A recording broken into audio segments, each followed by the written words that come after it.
ассалому алайкум тамошобинони гиромӣ, бо инъикоси мавзӯъҳои муҳими илмии ҳафтаи равон барномаи иттилоотии таҳлилии ҳафтаи илм аз телевизиони илм ва табиат манзури шумо мегардад.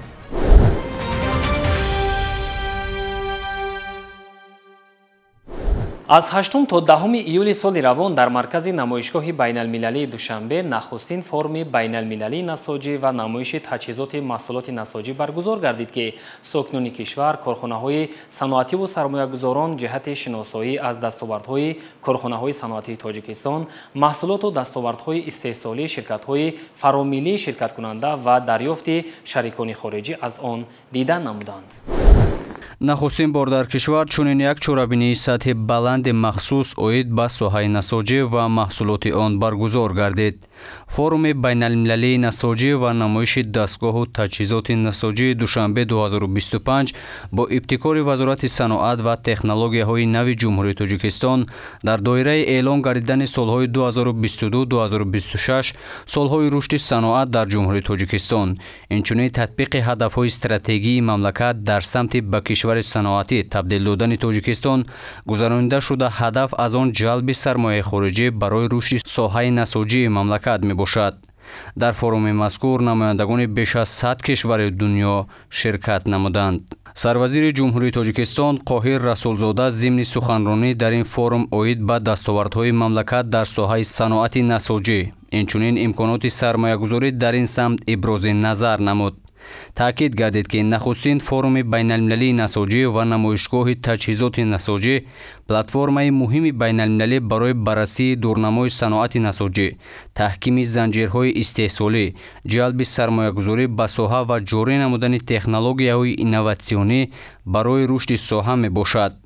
форуми байналмилалии насоҷӣ як қатор ширкатҳои байналмилалӣ ва брендҳои ҷаҳонӣ иштирок карда истоданд ва ин барои мо саноатчиёни соҳаи саноати сабуки Тоҷикистон имконияти хуб аст, ки фаъолияти худамонро муаррифӣ намоем, имкониятҳои худамонро муаррифӣ намоем, ки то бо брендҳои ҷаҳонӣ, бо ширкатҳои байналмилалӣ оянда ҳамкорӣ карда тавонем ва маҳсулоти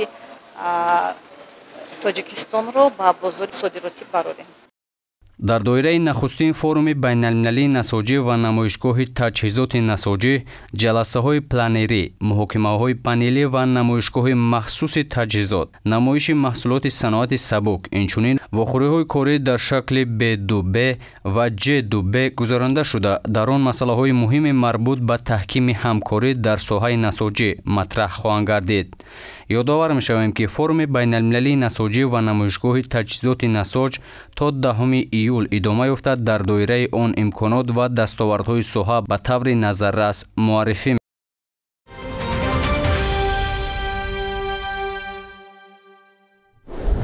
хушхабар 7-8 июли соли равон дар шаҳри Рими ҷумҳурии Италия ҷаласаи гурӯҳи илмиву машваратии Созмони озуқа ва кишоварзии Созмони Милали Муттаҳид баргузор гардид. дар ҷаласаи мазкур ба дараи алмосии шаҳри Ҳисори ҷумҳурии Тоҷикистон аз ҷониби ин созмони бонуфузи байналмилалӣ мақоми низоми мероси кишоварзӣ дорои аҳамияти ҷаҳонӣ дода шуд, ки дар Осиёи марказӣ ягона мебошад. ёдовар мешавем, ки ба низоми мероси кишоварзии Созмони озуқа ва кишоварзии Созмони Милали Муттаҳид мавзеъҳое дохил мегарданд, ки онҳо аз ҷиҳати кишоварзӣ, гуногунии биологӣ ва фарҳангӣ аз дигар мавзеъҳо фарқ мекунанд. то имрӯз дар минтақаи Аврупо ва Осиёи марказӣ танҳо 12 иншоот дар 5 кишвар Андора, Австрия, Италия, Испания ва Португалия эътироф шуда буданд. акнун дараи алмосии Тоҷикистон низ ба ин рӯйхат шомил шуд, ки муаррифкари мероси ғании табиӣ ва фарҳангии Осиёи марказӣ дар ҷомеаи байналмилалӣ аст. дар партави таваҷҷӯҳи доимии президенти ҷумҳурии Тоҷикистон, пешвои миллат муҳтарам Эмомалӣ Раҳмон, соҳаи кишоварзии мамлакат устуворона рушд намуда дар заминаи он суботи иқтисодӣ ва амнияти озуқаворӣ таъмин карда шудааст. дар баробари дигар дастовардҳои бузурги байналмилалии Тоҷикистон, дараи алмосии шаҳри Ҳисори ҷумҳурии Тоҷикистон, гӯсфанди зотии ҳисорӣ ва ангури гулобии тоифӣ аз ҷониби Созмони озуқаворӣ ва кишоварзии Созмони Милали Муттаҳид расман ба феҳристи низоми мероси кишоварзии дорои аҳамияти ҷаҳонӣ ворид карда шуданд. рӯзҳои 7-8 июл дар шаҳри Рими ҷумҳурии Италия ҷаласаи гурӯҳи илмиву машваратии созмони озуқа ва кишоварзии Созмони Милали Муттаҳид баргузор гардид. Дар рафтин ҷаласа дараи алмосии шаҳри Ҳисори ҷумҳурии Тоҷикистон гӯсфанди зоти ҳисорӣ ва ангури гулобии тоифӣ аз ҷониби Созмони озуқаворӣ ва кишоварзии Созмони Милали Муттаҳид расман ба феҳристи низоми мероси кишоварзии дорои аҳамияти ҷаҳонӣ ворид карда шуданд. ба низоми мероси кишоварзии Созмони озуқаворӣ ва кишоварзии Созмони Милали Муттаҳид мавзеъҳои дохил мегарданд, ки онҳо аз ҷиҳати кишоварзӣ, гуногунии биологӣ ва фарҳангӣ аз дигар мавзеъҳо фарқ мекунанд. дар 5 кишвар Андора, Австрия, Италия, Испания ва Португалия дар феҳристи низоми мероси кишоварзии дорои аҳамияти ҷаҳонӣ ҷойгир мебошанд. акнун дараи алмосии Тоҷикистон низ ба ин рӯйхат ворид карда шуд, ки дар пайванди мероси ғании табиӣ дар минтақа ва ҷаҳон нақши муассир дорад. дараи алмосӣ, ки дар минтақаи кӯҳии шаҳри Ҳисор ҷойгир аст, як низоми кишоварзии нодирро ташкил дода, дар он чорводорӣ дар ҳамбастагӣ бо зироаткорӣ ва боғдорӣ рушд намудааст. дар ин ҷо навъҳои маҳаллии гандум, ҷав, сабзавот ва ангур, бахусус ангури тоифии гулобӣ парвариш карда мешаванд, ки аз он шарбату мавиз ва нӯшокию шароб истеҳсол мекунанд. ҳамчунин дар минтақа гӯсфанди ҳисорӣ, ки ба шароити сахти иқлим мутобиқ мебошад, парваришу нигоҳбин гардида, дар алмосӣ ба яке аз мавзеъҳои ҷолиби табиӣ ва гиёҳшиносии Тоҷикистон табдил ёфтааст. бо зебоии нотакрор ва захираҳои шифобахш ин минтақа таваҷҷӯҳи мутахассисон, табибон ва сайёҳонро низ ба худ ҷалб менамояд. имрӯзҳо мо аз он ифтихор мекунем, ки як гӯшаи Тоҷикистони азизи мо дараи алмосӣ вобаста ба парвариши махсусан навъи ангури маҳаллии навъи тоифӣ ба феҳрасти ташаббуси низоми мероси кишоварзии дорои аҳамияти ҷаҳонӣ ворид гашта бояд қайд намуд, ки навъи ангури тоифӣ аз қадимулайём дар ин маҳал парвариш меёфт ва минтақабоб шудааст ва инро ба назар гирифта махсусан навъи ангуре, ки қанднокиаш то 21% баланд мебошад, навъи нисбатан барои аз як ҷо ба дигар ҷо гузаронидан тобовар мебошад, ба хушксолӣ ва ҳам ба хунукӣ бисёр тобовар мешавад. ҳаминро ба назар гирифта мақомоти иҷроии ҳокимияти давлати шаҳри Ҳисор низ сол аз сол майдони ин навъи ангури тоифиро зиёд карда истод ва имрӯз аз 3600 гектар навъҳои гектар майдонҳои тогзоре, ки дар шаҳри Ҳисор аст, аз зиёда аз 2500-ро ҳамин гуна навъҳо дар минтақаи лалмикори минтақаи дараи алмосӣ ҷойгир аст. ангури тоифӣ, ки дар минтақаи Ҳисор парвариш меёбад, бо назардошти мӯътадил будани иқлим ранги гулобӣ мегирад, инчунин бо таъмаш ҳам фарқ мекунад. ин навъи ангур ба бемориҳо тобовар буда, қобилияти хуби нигаҳдорӣ дорад, донаи байзашакл, пӯсти ғафс ва таъми ширин дорад. дар таххона ва дохили хона зимистон дар ҳарорати то 15 дараҷа гармӣ то 5 моҳ нигоҳ доштанаш мумкин аст.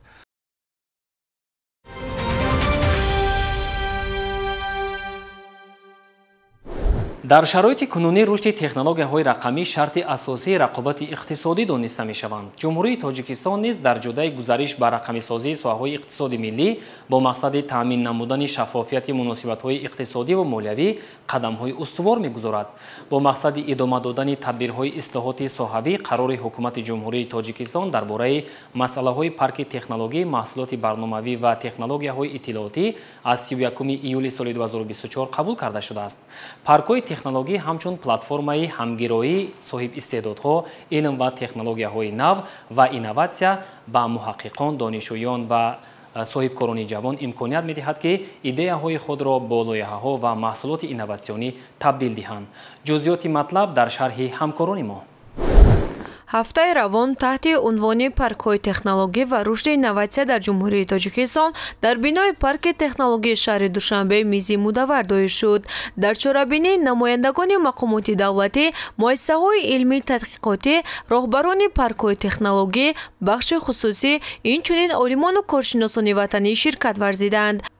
дар рафти ҳамоиши илмӣ таҷрибаи марказҳои маъруфи ҷаҳонӣ мақому нақши паркҳои технологӣ, институтҳои илмии тадқиқотӣ, марказҳои инноватсионӣ ва саноатӣ, инчунин ҳолат ва вазъи кунунии паркҳои технологӣ дар ҷумҳурии Тоҷикистон мавриди баррасӣ қарор дода шуд. Таъкид гардид, ки паркҳои технологӣ ҳамчун платформаи ҳамгироии соҳибистеъдодҳо, илм ва технологияҳои нав бояд хизмат намуда, ба таҳқиқотгарон, донишҷӯён ва соҳибкорони ҷавон имконият диҳанд, ки идеяҳои худро ба лоиҳаҳои амалӣ ва маҳсулоти инноватсионӣ табдил диҳанд. Имрӯз ҷумҳурии Тоҷикистон дар марҳилаи нави рушди иқтисодӣ қарор дорад, ки он ба таври васеъ ба рақамикунонӣ ва технологияи инноватсионӣ пайваст мебошад. Бо ташаббуси президенти ҷумҳурии Тоҷикистон, пешвои миллат муҳтарам Эмомалӣ Раҳмон, солҳои 2025-2030 солҳои рушди иқтисоди рақамӣ ва инноватсия эълон гардидааст. Мақсади асосии таъсиси IT паркҳо фароҳам овардани як муҳити инноватсионӣ, ки дар он ҷавонон ва соҳибкорони соҳаи технологӣ метавонанд идеяҳои худро амалӣ кунанд ва барои рушди маҳсулоти рақамии навин кӯмак гиранд. Бо дастгирии ҳамаи шартҳо ва имкониятҳои муосир, IT парк ба стартапҳо ва ширкатҳои IT кӯмак мерасонад.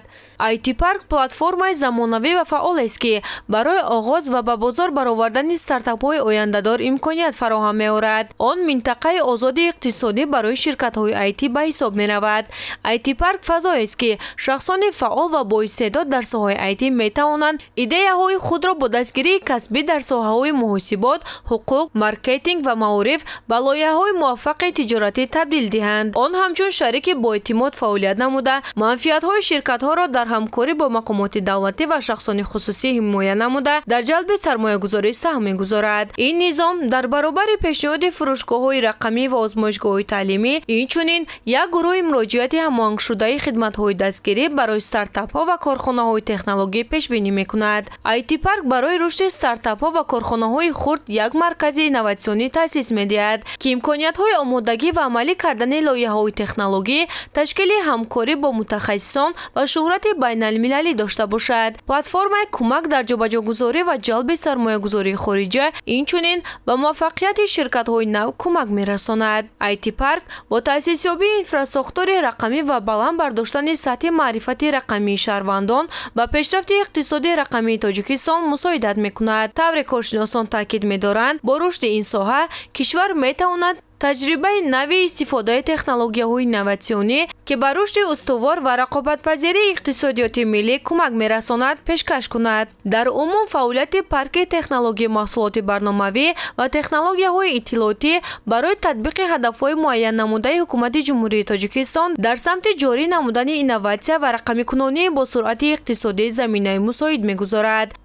Дар парки технологӣ шахсони лоиқатманд метавонанд ғояҳои худро ба лоиҳаҳои воқеӣ табдил диҳанд. Паркҳои технологӣ ҳамзамон ҳам технологияҳои нав ва ҳам кадрҳоро барои ширкатҳо омода мекунанд ва инчунин метавонанд барои рушди соҳаҳои мушаххас ва мубориза бо норасоии кадрҳо истифода шаванд. Дар байни механизмҳое, ки барои ин истифода мешаванд, грантҳо, имтиёзҳои андоз ва иҷораи арзони биноҳо ҳастанд. Вазифаи асосии парки технологӣ тамаркузи ширкатҳои хурди инноватсионӣ дар як маҷмӯа мебошад. дар охири чорабинӣ муколамаи озод байни мутахассисон, олимон ва коршиносони соҳа сурат гирифт, ки дар он раванди иқдомоти минбаъда ва роҳҳои татбиқи онҳо мушаххас карда шуд.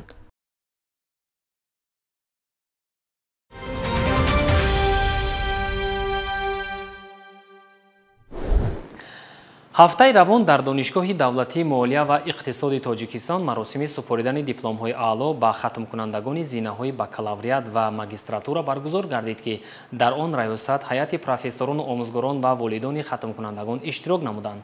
Иттилоъ дода шуд, ки дар соли таҳсилии 2024-2025 донишгоҳро 82 нафар бо дипломи аъло хатм намуданд. эҳсоси шодии хатмкунандагонро дар маросими дипломсупорӣ ҳамкорони мо рӯи навор оварданд.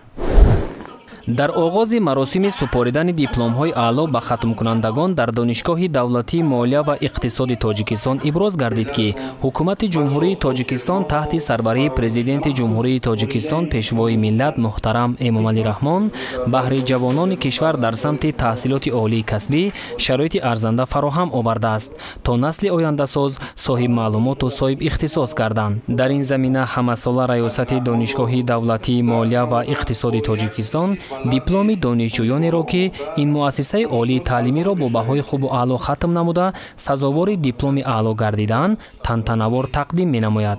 қайд гардид ки роҳбарияти олии кишвар ба масъалаи рушду ташаккули маърифату дониши ҷомеа хусусан ҷавонон таваҷҷӯҳи хоса зоҳир намуда илму дониш ба манбаи арзишманду пурқимати ҳаёти инсон табдил ёфтааст. пешвои миллат муҳтарам эмомалӣ раҳмон барои илм омӯхтану донишманд шудани насли ҷавон диққати ҷиддӣ зоҳир менамоянд ва дар паёмҳои ҳамасолаи худ ба маҷлиси олии ҷумҳурии тоҷикистон паҳлӯҳои нави илму маориф хусусан баландбардоштани сатҳу сифати таҳсилотро пайваста таъкид мекунанд. натиҷаи ғамхориҳои пайвастаи сарвари давлат нисбат ба соҳаи илму маориф аст ки ҳамасола шумораи гирандагони дипломҳои аъло дар донишгоҳ афзоиш ёфта мутахассисони ҷавон дар рафти фаъолияти касбӣ дар муассисаҳои гуногуни иқтисодиву молиявӣ ва дигар соҳаҳои муҳими ҷомеа фаъолият намуда баҳри татбиқи бомароми ҳадафҳои миллии рушди кишварамон саҳмгузорӣ мекунанд. ин ҳама самараи сиёсати созандаву бунёдкоронаи пешвои миллат муҳтарам эмомалӣ раҳмон буда ҳар яки моро водор менамояд ки бо ҳисси баланди худшиносиву худогоҳии миллӣ дар раванди татбиқи ҳадафҳои сиёсати маорифпарваронаи ҳукумати ҷумҳурии тоҷикистон фаъолона ҳиссагузор бошем. бо ҷонибдорӣ аз иқдому ташаббусҳои созандаи президенти мамлакат муҳтарам эмомалӣ раҳмон раёсати донишгоҳи давлатии молия ва иқтисоди тоҷикистон хатмкунандагонро барои таъмин гардидан ба ҷои кори доимӣ дар вазорати молияи ҷумҳурии тоҷикистон субъектони зертобеи он ва дигар вазорату кумитаҳо ташкилоту муассисаҳо махсусан муассисаҳои бонкиву молиявӣ пешбарӣ менамояд. ҳамин тариқ дар соли таҳсили 2024-2025 82 нафар донишгоҳи давлатии молия ва иқтисоди тоҷикистонро бо дипломи аъло хатм намуданд ки дар маросими дипломсупорӣ барои фаъолияти минбаъдаи хатмкунандагон дар соҳаҳои иқтисоди миллӣ барору муваффақият орзу карда шуд.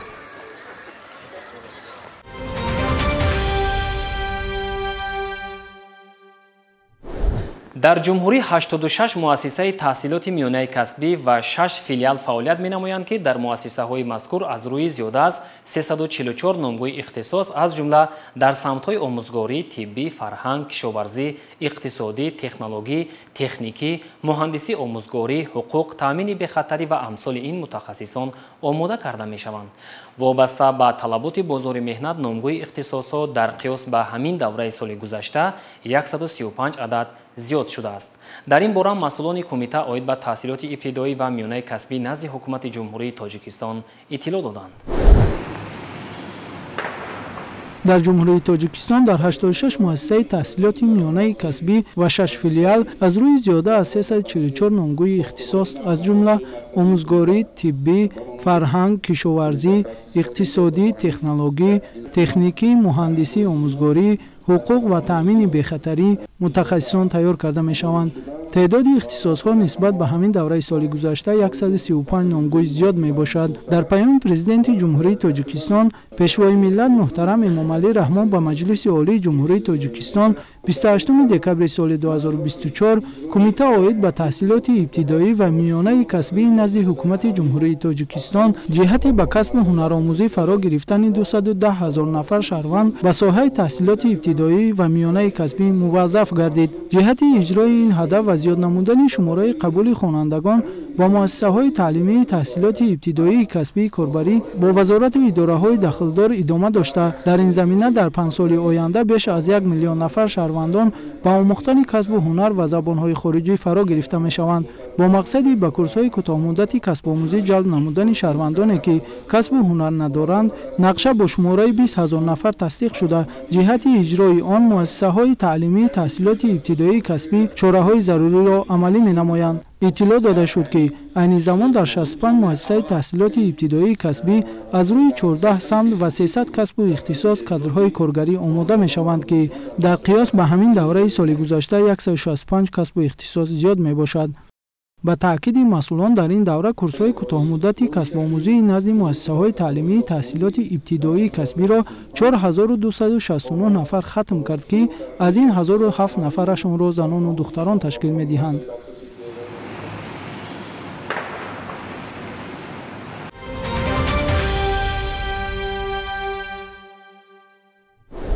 ташкили марказҳои касбу ҳунаромӯзӣ тӯли солҳои охир дар саросари мамлакат барои соҳибкасб ва ба шуғл фаро гирифтани занону бонувон мусоидат менамоянд.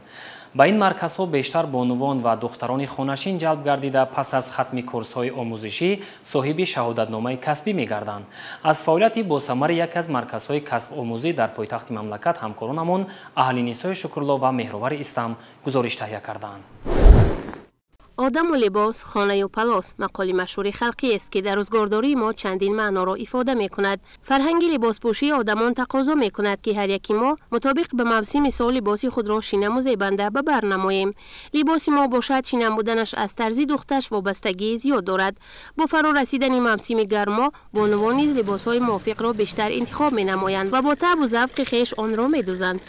امروزها پیوسته تلقین میکنند که هر یک جوان تاجیک باید به هنرآموزی مشغول باشد و در سراسر کشور مرکزهای کسب آموزی عمل میکنند. امروز مهمان یکی از مرکزهای هنرآموزی در ناحیه شاه منصوری پایتخت هستیم تا از هنری دوزندگی نوجوانان تا از آفرندگی و تلقینگری فرهنگ تاجیکی برای شما قصه کنیم. آموزش علم و دانش و کسب و هنر برای بانوان در همه دور و زمان مفید بوده. آن میتواند در شب و فراز روزگار بهره پیشرفت زندگی کمک اجتماعی رساند. تأسیس مرکزهای هنرآموزی طی سالهای اخیر در سراسر مملکت پدیده سری وقتی و مثبت بوده. جلب دختران و بانوان خانه‌نشین به این گونه مرکزها از زمره عملهای شایسته تحسین میباشد. در این گونه مرکزها دختران و بانوانی که محبت به کسب دوزندگی دارند میتوانند رایگان تحصیل نموده پس از ختم آن صاحب شهادتنامه کسبی گردند. من هنرمند از ناحیه شاه منصور رحمان و محیط‌آباد طول 6 سال است که من به این هنرمندی مشغول هستم و این مرکز رو طول 2 سال می شود که شدم. مقصد از این شدن این مرکز این است که من دختران و زنان بیکار خانه‌نشین رو میخوام با کسب و هنر جلب نموده هنرهای ملی خودم رو به آنها آموزانم و آنها هنرهای ملی خودم رو توانند که به عرصه جهانی معرفی کنند. در مرکز ما هنرهای دوزندگی، بافندگی، پاپورزنی، گل بافی، مهره بافی همه این هنرها رو به دختران می‌آموزانیم. در طول 6 سال 150 نفر این کورس رو ختم می‌نمایند. انتخاب لباس صفت متاع، رنگ و طرز دوختش به انسان حسن دوچند ضم می‌کند. لباس روزمره ما باید عادی بوده از لباس‌های جشنی فرقیت داشته باشد. زیرا لباس‌های سرآرایشات رو تنها در جشن عروسی، طربخانه و یا محفل‌های مخصوص بانوان به بر می‌کنند. عین زمان در کرته‌های ملی آرایشاتی هر گونه نگینه و مهره‌ها دیده می‌شود که طرز پردازگریش کاری دستی است و از هنرمند مهارت خاص را طلب می‌نماید. اندیشه چند کسب آموزان را منظور شما می‌گردانیم. من صدیرا و موزونه طول 2 ماه شده است که در مرکز هنرهای مردمی و آموزش هنر دوزندگی مشغولم. می‌خواهم نازکی‌های دوزندگی را در این مرکز آموزم زیرا برای هر یک بانوی تاجیک 40 هنر کم است. در این مرکز نمودهای کرته‌های تاجیکی را و اروپایی را نشان می‌دهند. می‌خواهم در آینده طراح خوب شوم و فرهنگ ملی تاجیکان را به جهانیان معرفی کنم. در دوام تعطیل تابستانه من با آموزش کسب دوزندگی مشغولم و در این دوام با صنعت پاپوری نیز آشنا شدم. وقتی که بانوی تاجیک صاحب هنر است در زندگی با مشکلات روبرو نمی شود. و دیگر دختران نیز توصیه می دهم که وقت خود را مصرف بیهوده نکنند و با آموزش کسب و هنر مشغول شوند. باید یادرس شوم که استاد من در صنعت پاپوری این مادرم می باشد و من از آن شخص خیلی مینه‌دار می باشم.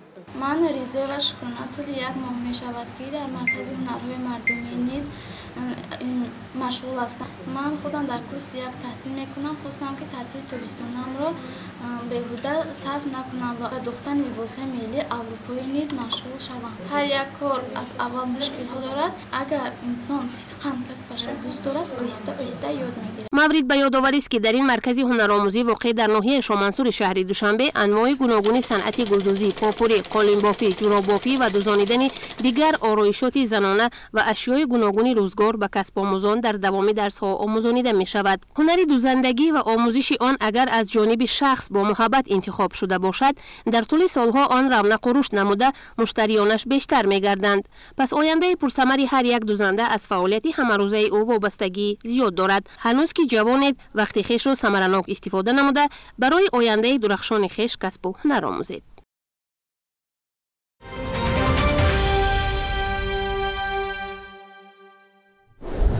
дар шаҳру ноҳияҳои пахтакори вилояти хатлон бо иштироки олимони академияи илмҳои кишоварзии тоҷикистон, донишгоҳи аграрии тоҷикистон ба номи Шириншоҳ Шоҳ Темур ва филиали Институти зироаткорӣ дар шаҳри Бохтар вобаста ба вазъи пахтакорӣ, риояи агротехника ва роҳҳои мубориза бар зидди ҳашароту касалиҳо рӯзҳои саҳроӣ ташкил ва гузаронда мешаванд. ҳадафи асосии тадбири мазкур пеш аз ҳама ба тариқи амаливу назариявӣ фаҳмонидани агротехникаи кишт ва парвариши зироати кишоварзӣ бахусус пахтакорӣ ба хоҷагидорон мебошад. дар рӯзҳои саҳроӣ ҳайати олимонро ҳамкорамон Худойдоди Раҷаб ҳамроҳӣ намуд. пахта яке аз маҳсулоти содиротии давлат ва ашёи хом барои саноати сабук ба ҳисоб рафта, бо назардошти талаботи бозор сол аз сол масоати кишти он дар шаҳру ноҳияҳои вилояти Хатлон зиёд карда мешавад. мавриди зикр аст ки бо тавсияи олимону мутахассисон дар натиҷаи риояи дурусти агротехникаи кишт ва парвариши пахта метавон аз он ҳосили баланд ба даст овард. тавре олимони соҳа иброз менамоянд, яке аз омилҳои дигаре ки барои фаровонҳосилӣ мусоидат менамояд, ин истифодаи тухмиҳои серҳосилу ба иқлим мутобиқ мебошад. тибқи нақша чорабиниҳои мақомоти иҷроияи ҳокимияти давлатӣ дар шаҳру ноҳияҳои вилояти Хатлон вобаста ба вазъи пахтакорӣ, риояи агротехника ва роҳҳои мубориза бар зидди ҳашароту касалиҳо ва талаф наёфтани ҳосили ба дастовардаи деҳқонон бо иштироки олимони академияи илмҳои кишоварзии тоҷикистон, донишгоҳи аграрии тоҷикистон ба номи Шириншоҳ Шоҳ Темур ва Институти зироаткорӣ дар шаҳри Бохтар рӯзҳои саҳроӣ ташкил ва роҳандозӣ карда шудааст. олимону мутахассисони соҳа зимни мулоқоту суҳбатҳо бо хоҷагидорон тариқи амалию назариявӣ фаҳмондани агротехникаи кишт ва парвариши зироати кишоварзӣ бахусус пахтакорӣ тавсияҳои судманд пешниҳод намуданд. гуфтан зарур аст ки аз таъсири манфии ин ҳашароти заррасони шира ҳосилнокии пахта 30-40 татто ки 50% зудтар кам мешавад мегардад. ба ғайр аз ин ҳашароти заррасони шира яъне паҳнкунандаи касалии вирусии пахта мебошад. дар дигар ноҳияҳо мисол гардидааст ки бисёртар дар заминҳои пахтаи миёнанах касалии тобхӯрии баргҳо, ин яке аз сабабҳои зиёдшавии ин касалӣ аз он ҷумла ҳашароти заррасони шира мебошад. барои ҳамин тавсия дода мешавад ки барои пешгирӣ ва мубориза бар зидди ҳашароти шира дороҳои сахттаъсири кимиёвӣ истифода бурдан шарт ва зарур аст. меткиллер дар 100 литр об 100 грамм ва тигр вермитек плюс ино барои истифода бурдан дар 1 гектар 1-1.5 литр бо 300-350 литр об, яъне ки маҳлули корӣ истифода бурдан шарт ва зарур аст. мавриди зикр аст ки олимону мутахассисони академияи илмҳои кишоварзии ҷумҳурии тоҷикистон дар шаҳри Бохтар ва ноҳияи Кӯшониён аз вазъи кишт ва парвариши пахта аз хоҷагиҳои пахтакор дидан намуда, бо аҳли заҳмат ҷиҳати истифодаи агротехникаи кишти муосир маслиҳатҳои муфид дода, то ин ки дар оянда кишоварзон аз омилҳои мавҷуда самаранок истифода бурда дар истеҳсоли пахта ба ҳадафҳои ниҳоии худ ноил гарданд. имрӯзҳо дар баъзе хоҷагиҳо гарчанде ки нашъунамои пахта хуб бошад ҳам, вале дар баъзе қидаҳо ҳашароти зараррасон ба монанди тортанак ба чашм мерасад. олимону мутахассисони соҳа ба хоҷагидорон тавсияҳои хешро пешниҳод намуда таъкид бар он доштанд ки дар вақти коркарди байни қаторҳо барои несту нобуд намудани ҳашароти зараррасон ва касалиҳо аз заҳрхимикатҳо мувофиқи талаботи агротехникӣ истифода баранд. мавриди зикр аст ки хоҷагии деҳқонии Эмдара, Агроинвест ва Саъдло Ҷураев дар шаҳри Бохтар ба соҳаи пахтакорӣ машғул буда, айни ҳол нашъунамои ин зироат дар хоҷагиҳои мазкур хуб мушоҳида мегардад. олимону мутахассисон зимни боздид аз фаъолияти ин хоҷагиҳо истифодаи дурусти обмонӣ, ғизодиҳӣ, коркарди байни қаторҳо ва эми нигоҳ доштани масоати пахтазор аз ҳашароту касалиҳои зараррасон ба деҳқонон тавсияҳои муфид пешниҳод намуданд. бисёр як соли хуб омад барои пахтакорӣ, чунки гармии сараввал як захира шуд барои ҳосил ҷамъ кардан. ман дидаюсем дар тамоми заминҳо ҳосил ҳаст. албатта як омили муҳим ин обмонӣ шабона беҳтар аст. албатта замине ки дар инҷо қарор дорем, дар ин ҷо зери плёнка кишкара шудааст. ин бовар кунед дар як гектар 240,000 бутта агар мо хатогӣ кунем ба ҳосилрезӣ оварда менаст. чунки аниқаст ки мисол моҳи июл, охирои июл, саршави моҳи август гармӣ зиёд мешавад, гармсел мешавад. агар мо дар вақташ ҳамин корро иҷро кунем, албатта умед дорем ки як ҳосили зиёд мегирем. олимону мутахассисони академияи илмҳои кишоварзии ҷумҳурии тоҷикистон аз филиали институти зироаткорӣ дар вилояти хатлон низ дидан намуданд. мушоҳидаҳо нишон дод ки дар филиали мазкур нашъунамои масоати кишти пахта хеле хуб буда, дар ҳар як ниҳоли он аз 15 то 20 кӯрак ба чашм мерасад. масъулини филиал ва олимону мутахассисони он интизории онро доранд ки имсол ҳосили дилхоҳи пахтаро ба даст меоранд. охириҳои намояндагони академияи илмҳои кишоварзӣ бори аввал нест мунтазам тавсияҳои худро оид ба коркарди байни қаторҳо, коркард оид ба безарар гардонидан ҳашаротҳо мунтазам ба мо пешниҳод мекунанд. бо истифода аз тавсияҳои онҳо коркарди байни қаторҳои кишти пахта, коркард оид ба нест нобуд кардани ҳашаротҳои зараррасон мунтазам бо тавсияҳои онҳо барҳам монда мешавад. натиҷаи ҳамин ҳамкорӣ аст ки имсол ҳосил хуб ба назар мерасад. кишоварзони ҷамъияти диёти навбаҳор боварӣ доранд ки имсол ба ҳадафҳои ниҳоии худ расида нақшаи базима гирифтора сарбаландро иҷро мекунад. бо иштироки олимону мутахассисони соҳа ташкил намудани рӯзҳои саҳроӣ, ин пеш аз ҳама тавсияи онҳо дар коркар ва парвариши пахта ва аз омилҳои муосир истифода бурдани масоати кишти зироати гуногун бахсус пахта мебошад.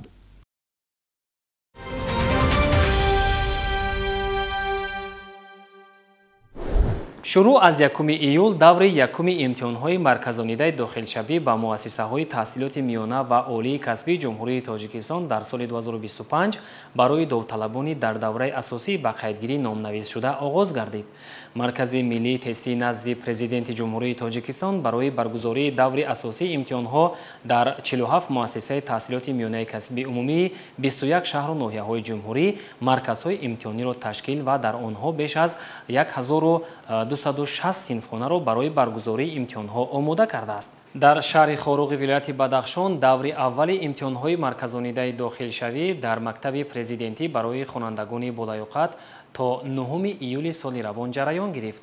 тибқи иттилои масъулон дар даври асосии имтиҳонҳои марказонидаи дохилшавӣ 1477 нафар довталабон номнавис шуданд, аммо аз ин шумора 292 нафар бо сабабҳои номаълум иштирок накарданд.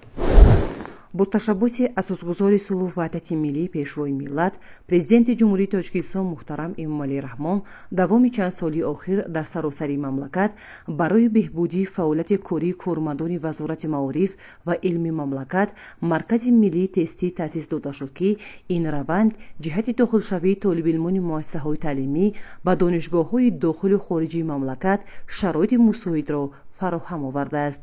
шурӯъ аз 1 июли соли 2025 дар қатори дигар шаҳру ноҳияҳои ҷумҳурии Тоҷикистон дар маркази маъмурии вилоят шаҳри Хоруғ маркази имтиҳонсупории рақами 0401 воқеъ дар мактаби президентӣ барои хонандагони болаёқат давом ёфт. ба хотири таъмини шаффофият, адолат ва баробарӣ дар имтиҳонсупорӣ ҷиҳати дохил шудан ба донишгоҳу донишкадаҳои олии мамлакат ва хориҷи кишвар дар ҷумҳурии маркази миллии тестӣ назди президенти ҷумҳурии Тоҷикистон фаъолияти назаррас дорад ки 12 сол боз собит сохт ки супоридани имтиҳон бо тарзи тестӣ зуҳуроти номатлубро ҳангоми қабули донишҷӯён ба муассисаҳои олии кишварро аз байн бурдааст. донишу қобилият ва дуруст амал кардани ҳар як имтиҳонсупоранда тибқи маркази миллии тестӣ кафили асосии дохил шудани довталаб ба донишгоҳҳои олии ҷумҳурӣ маъни дод мегардад. имтиҳонҳои маркази миллии тестӣ аз рӯи 5 ихтисос имтиҳонҳо баргузор гардида истодааст ва имсол бошад ихтисосҳои сеюм, яъне филология, педагогика ва санъат дар 2 рӯз ва ихтисосҳои панҷум тиб, биология ва варзиш низ дар 2 рӯз баргузор гардида истоданд ва дар баробари ин қисмати Б, яъне синфҳои нӯ ки муассисаи таҳсилоти миёнаи асосиро хат мекунанд, имтиҳонҳои онҳо низ дар 2 рӯз баргузор мегардад. мақсад ва моҳияти асосӣ ва осонии кор барои ҳар як довталаб аз он иборат аст ки имрӯз довталаб озод аст ки аз рӯи 12 комбинатсия ихтисосҳо барои худ интихоб мекунад ва дар дилхоҳ донишгоҳу донишкадаҳо сазовори номи دانشجو میگردد. باید گفت که در زمان ساب استقلالی مملکت در جمهوری تاجیکستان با تأسیس مرکز ملی تستی زیاده از 800 اختصاص که 5 گروه را در مجموع در بر میگیرند به داوطلبان امکانیت دادند که به ممانعت از شفافیت و برابری هر طالب علم مؤسسه تعلیمی از آن استفاده نمایند که غمخوری به اندازه دولت و حکومت و سیاست معارف پرورانه اساسگذار صلح و وحدت ملی پیشوای ملت پرزیدنت جمهوری تاجیکستان محترم امامعلی رحمان نسبت نسل آینده ساز کشور یعنی جوانان می باشد. خوشبختانه طالب علمان مؤسسه‌های تعلیمی دوام 12 سال اخیر طریق مرکز ملی تستی امتحان سپاریده و مؤسسه‌های عالی مملکت و دانشکده و دانشگاه‌های سطح بین‌المللی همچون دانشجو شامل می‌گردند. طبق نقشه دور دوم روند امتحان سپاری طریق مرکز ملی تستی نزد پرزیدنت جمهوری تاجیکستان در مکتب پرزیدنتی برای خوانندگان بالایوقت در شهر خاروخ تاریخ 13 ایول آغاز می‌یابد.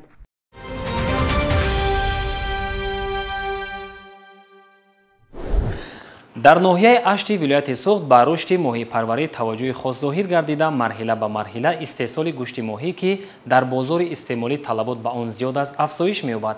бо ин мақсад аз тарафи ҷамъияти дорои масъулияти маҳдуди рахшона дар масоҳати 70 гектар замини ғайрикишоварзӣ ҳавзҳои моҳӣ ташкил карда шудааст. ин таҷрибаи чандсола ба афзоиши истеҳсоли гӯшти моҳӣ сол то сол боис мегардад. дар ноҳияи ашти вилояти суғд ба рушди моҳипарварӣ таваҷҷӯҳи хоса зоҳир гардида марҳила ба марҳила истеҳсоли гӯшти моҳӣ ки дар бозори истеъмолӣ талабот ба он бештар аст афзоиш меёбад. барои рушди ин бахши сердаромади соҳаи кишоварзӣ ки дар ноҳия имконият бештар аст шурӯъ аз соли 2018 дар деҳоти ошоба бо таваҷҷӯҳ ва дастгирии ҳукумати кишвар хусусан пешниҳоди имтиёз ва сабукиҳо мутахассисони ҷамъияти дорои масъулияти маҳдуди рахшона дар масоҳати 72 гектар заминҳои ғайрикишоварзӣ 22 ҳавзи парвариши моҳӣ ташкил намуданд. ҳоло дар ин ҳавзҳо зиёда аз 300 000 моҳӣ ба монанди амури сафед, пешонапанд ва зағораmoҳӣ парвариш меёбад. хоҷагидорони ҷамъият бо мақсади рушди соҳа ва таъмини бозори дохилӣ бо гӯшти парҳезӣ дар ин мавзеъ бори аввал парвариши моҳиро дар ҳавзҳои суперинтенсивӣ ба роҳ монданд. бо чунин тарз ба роҳ мондани парвариши моҳӣ ба хоҷагидорон манфиати бештар меорад. даромад аз фурӯши моҳӣ як роҳи ғанӣ гардидани буҷаи хоҷагӣ ва беҳтар шудани шароити иқтисодию иҷтимоии кормандони соҳа мебошад. дар давоми солҳои 2019-2023 коргарони хоҷагӣ 1200 тонна гӯшти моҳӣ истеҳсол намуданд. дар соли 2024 бошад бо амалӣ намудани тадбирҳои зарурӣ ҳаҷми истеҳсоли моҳӣ ба 567 тонна расонида шуд. бо мақсади истифодаи самараноки ҳавзҳои мавҷуда дар хоҷагӣ парвариши мурғобӣ низ ба роҳ монда шудааст. барои хоҷагидорони ҷамъият ин таҷрибаи аввал буда дар айни замон дар 2 ҳавз зиёда аз 10 000 мурғобӣ парвариш меёбад. моҳипарварӣ яке аз самтҳои фаъолияти ҷамъияти мо ин моҳипарварӣ мебошад. масоҳати ҳавзҳои мо 72 гектар мебошад. аз ин 72 гектар 10 гектараш ҳавзҳои интенсивӣ, зиёда аз 300 000 кирминаmoҳӣ патухта ва барои моҳи молӣ парвариш карда истодем. моҳи октябр охирашба бо пуррагӣ ҳосила мебардорем. дар ҳудуди ҷамъияти дорои масъулияти маҳдуди рахшона ба ғайр аз ҳавзҳои моҳипарварӣ зиёда аз 1400 гектар замини корам ва бештар аз 150 гектар боғи хушк, зардолу, биҳӣ, ангур ва анор мавҷуд аст. дар ин ҷамъият масоҳати боғи хушк зиёда аз 130 гектарро ташкил медиҳад. хоҷагидорон соли гузашта аз ҳамин масоҳат наздики 200 тонна меваи хушк ҷамъоварӣ намуданд. дар ҷамъияти дорои масъулияти маҳдуди рахшона дар ноҳияи ашт соли равон дар масоҳати 1400 гектар кишти пахта гузаронида шуда, аз ин 63 гектар кишти зери плёнка ташкил медиҳад. ба таъкиди хоҷагидорон вобаста ба тағйирёбии иқлим, кишти зери плёнка барои барвақт анҷом додани кишт, ҷамъоварии саривақтии ҳосил ва дигар бартариҳо дар пахтакорӣ амалӣ мешавад. ҷамъияти дорои масъулияти маҳдуди рахшонаи ноҳияи ашт самти фаъолияташ кишоварзӣ буда соли ҷорӣ зиёда аз 1400 гектар пахта киш намудем. инчунин дар ин майдонҳое ки пахта киш кардем дар масоҳати 63 гектар зери плёнка. имрӯз ба нашунавои пахта хуб об қати таъмин об дода истодаем. пеши мана заминамо ки ин зери плёнка мебошад аллакай дуюм оба гирифта истодаем ки дар рӯзҳои наздик бо маҳлули сжн бозистодани пахтаро гузаронда яъне чиканка карда мешавад.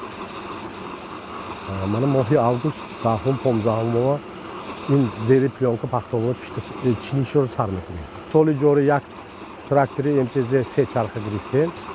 умуман наздик 20 адад техникаи МТЗ дорем ки ин коркарди байни қаторҳо истифода бурда мешавад. инчунин техникаи чорбалона дорем ки барои коркарди шудгор хеле короб истифода мебарем.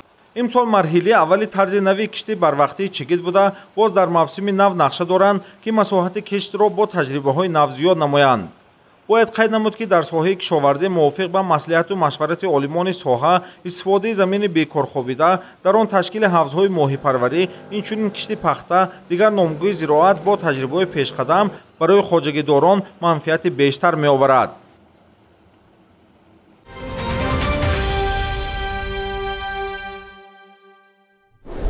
ихтирооту кашфиёт, фаъолияти олимону донишмандон дар шохаҳои гуногуни илм, тавсияи илми бунёдӣ амалӣ, тадбиқи илм дар истеҳсолот ва навгониҳои илмиву технология меҳвари барномаи ҳафтаи илм аст. Телевизиони илм ва табиат минбари ниҳодҳои илмии мамлакат, донишмандони фанҳои табиатшиносӣ, дақиқ ва риёзӣ, бостоншиносону иқлимшиносон ва кулли ходимони илми ҷумҳурист.